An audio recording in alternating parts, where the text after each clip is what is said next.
What's up, degenerates? Right, welcome, Mad Merrigan here for Cold Bear Sports. I'm going to be giving out a double for the Breeders' Cup at Keenland.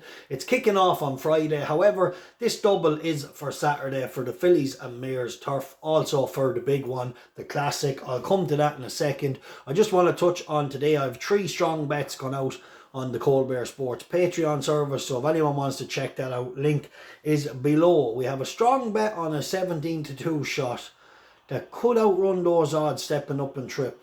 Right, touching on the Fillys and Mares, Nashwa, what a filly she has been. I really knew this filly from the get-go of the season was a top-class kind of mile and a quarter filly.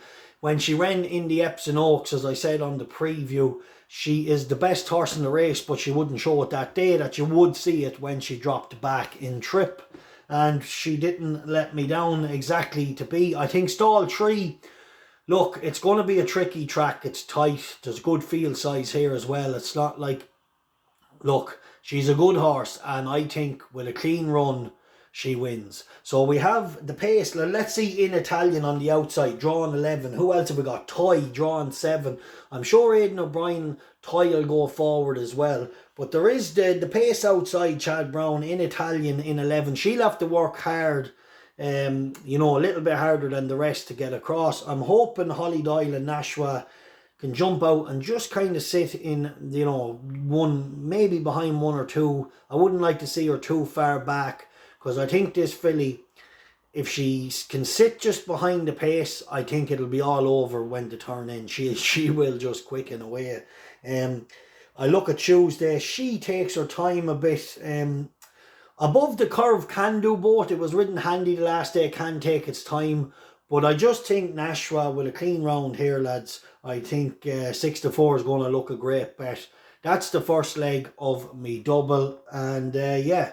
Right, on to the Breeders' Cup Classic. There's no point wasting around. We had it nice last year with some really nice prices. I know these are 2 favourites, lads, but I just can't see them beat with, with looking running for Nashwa. I do think Flightline will be well backed on the night. I think he'll go off 1-5. I really do. I think the big money will come from late on the exchanges. I think Flightline is an absolute good thing. Life is good from stall 2. Should make the pace. He won't.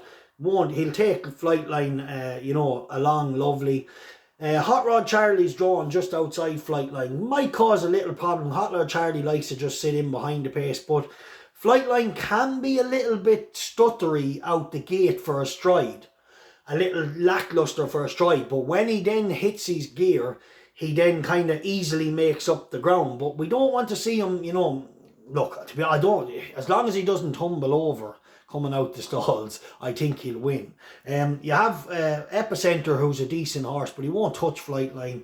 You have Rich Strike, who, came from the clouds to win a Kentucky Derby, no chance.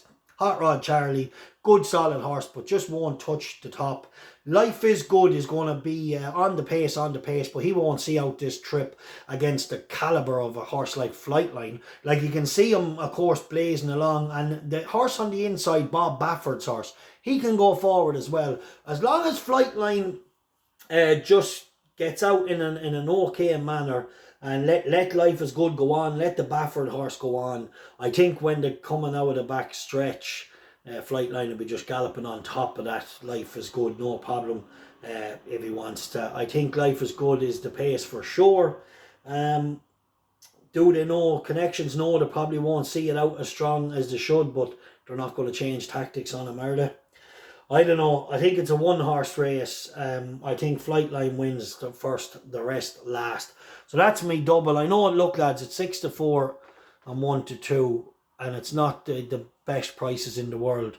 But I genuinely see Nashwa's turf form is on a different planet to every other filly in that race, and Flightline is just a beast, an absolute beast. So yeah, what a race. I've backed him at 5-2 this year. I had a few nice bets on him throughout the year, so come on, Flightline, looking forward to that. And yeah, like I said, I will go through the other cards and check it out. But anyway, that's the double for the Breeders' Cup on Saturday night here in our time. I think it's 5:50 is the first race, is it? 5:50 is Nashwa, and The Breeders' Cup Classic is 9:40 our time. So yeah, enjoy, get on. And if you're at the Breeders' Cup stateside, enjoy, because it's mouth-watering. And yeah, really gonna enjoy watching Flightline come down the stretch on his own. Alright, enjoy. Holly Doyle as well.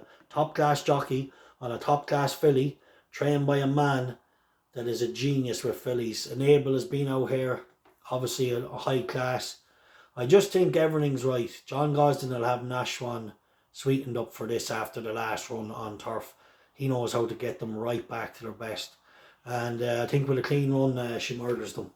Alright, enjoy. Also, 3 strong bets on the Cold Bear Sports Patreon service. Link below. Crush the bookie. They're only cotton.